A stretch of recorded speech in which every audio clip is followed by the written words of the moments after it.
এবং তার প্রিয় শটটা খেলতে গেলে গিয়েই কিন্তু জীবনটা দিলেন। তানজিম সাকিব কিন্তু চতুর্থ পঞ্চম স্টাম্পে টার্গেট করছেন, short pitch delivery, pull shot, ভুল হয়েছে, ডিস্টেন্স পাননি, মিহাদ প্রস্তুত ছিলেন, বলটাকে আমন্ত্রণ জানালেন, লুফে নিলেন। বেশ ভালো স্ট্র্যাটেজি মেনটেন করে তানজিম সাকিব বোলিং করছিলেন।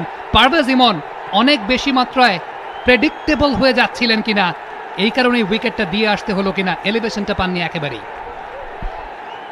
Credit goes to Ariful and Tanzim Sakib, যেভাবে ফাঁদটা সাজিয়েছেন, রুম দিচ্ছিলেন না ইমনকে, তাকে ওই জায়গায় খেলতে বাধ্য করেছেন এবং অন দ্য আপ খেলতে বাধ্য করেছেন।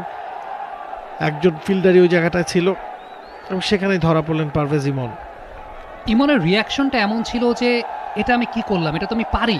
কখনো কখনো এরকম কিছু হয় যে আপনি আপনার পটেনশিয়ালিটিটা জানেন কিন্তু সেটাকে মিট করতে পারেন নাই। আপনি এই অঙ্কটা জানেন, এই অঙ্কটা কিভাবে করতে হয়, কিন্তু পরীক্ষার খাতায় হঠাৎ করে অঙ্কটা করতে পারলেন না, যদি কিন্তু একটা সমীকরণ মিলে গেল না।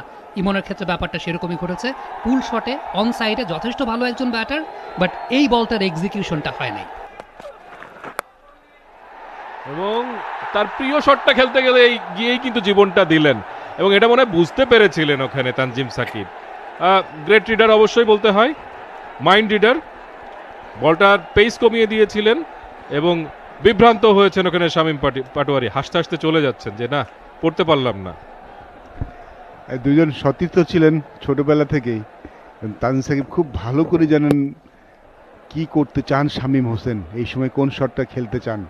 পেস দেননি বলটায়, একটু আগেই একটু সরে গিয়েছিলেন এই শটটা খেলার জন্য এবং সাকিব বুঝতে পেরেছিলেন, তানজিম সাকিব বুঝতে পেরেছিলেন এই জন্য কোনো পেস দেননি ডেলিভারিতে। দারুণ চেঞ্জ অফ পেস করছেন তানজিম সাকিব, কোনোটা 101, কোনোটা 137, একটা বল আসবে। এর আগের ওভারের শেষ বলটা 139 কিলোমিটার গতিতে বল করেছিলেন, কিছু আবার 101 বল করেছিলেন।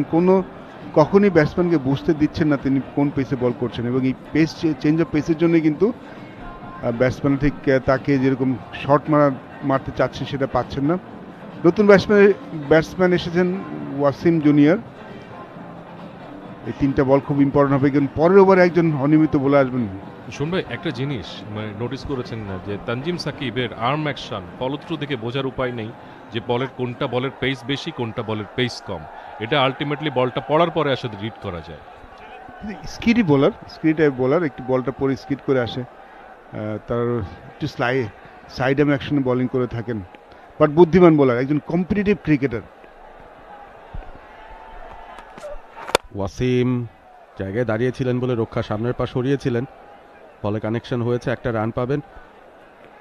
দুই ধরনের ভ্যারিয়েশন দেখছি তার ব্যাক অফ দ্য হ্যান্ড। একটা লেগ কাটারের মতো ছোড়েন যেটা বলটা খানিকটা ডিভিয়েট করবে, সেখানে সিম স্ক্র্যাম্বল থাকে। আরেকটা বল দেখছি একেবারে ব্যাক অফ দ্য হ্যান্ড, যেটা এত স্ট্রেট সিমে আসছে আপনি সোজা তাকালে হয়তো ভাববেন সিম অফ ডেলিভারি আসছে, বাট হাতের পেছন থেকে একদম সোজা সিমে নামছে। তো বাংলাদেশ প্রিমিয়ার লিগ 2025, 7টি দলের জমজমাট লড়াইয়ে মাতবে পুরো দেশ। দেখতে চোখ রাখুন টি স্পোর্টস নেটওয়ার্কে।